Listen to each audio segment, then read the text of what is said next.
Почитувани медиуми, почитувани граѓани, мене ми е драго што сум во општина Крива Паланка заедно со градоначалникот, со дополнителната министерка за труд и социјална политика, се со цел да посетиме неколку компании кои што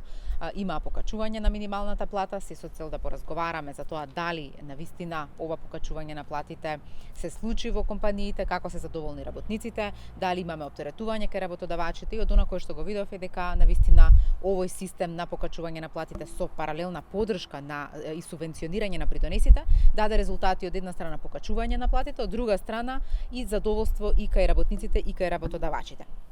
И ова укажува дека оние 106.000 работници кои што добија зголемување на платите како резултат на субвенционирање на придонесите за раст на платите, навистина ја добиваат својата плата и со тоа дозволивме да компаниите може да ги покачат платите, но при тоа да не се осети на нивниот, да кажеме, буџет и да нема дополнително оптеретување. Токму затоа во наредниот период ќе следиме и сите оние препораки што ќе доаѓаат од работодавачите, на тој начин и ќе ги усогласуваме.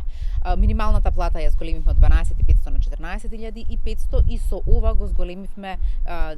приходот кај семејствата кои што имаат работници или вработени на минимална плата, со тоа директно влијаеме на квалитетот на живот на овие наши сограѓани. Може да се укаже дека во економијата во овие 2,5 години е направен пресврт. Токму заради тоа што од минус 1,8 од минус 1,8%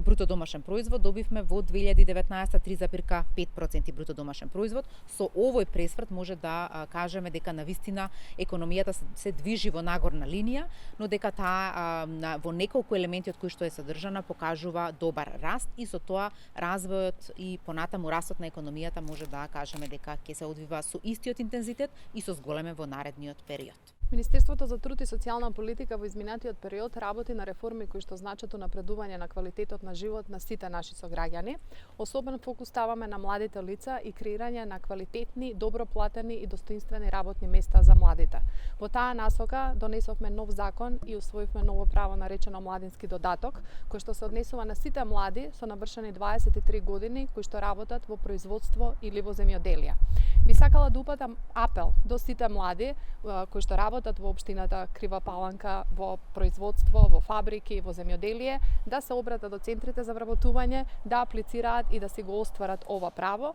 Аплицирањето е едноставно, се што треба да однесат со себе е лична карта и сите останати потребни информации, центарот ќе ги снабди во соработка со другите институции. Уште еднаш апелирам сите млади до 23 години кои што работат во производство да се упатат до центрите за вработување и да си го остварат правото на месечен надоместок од 3.000 денари.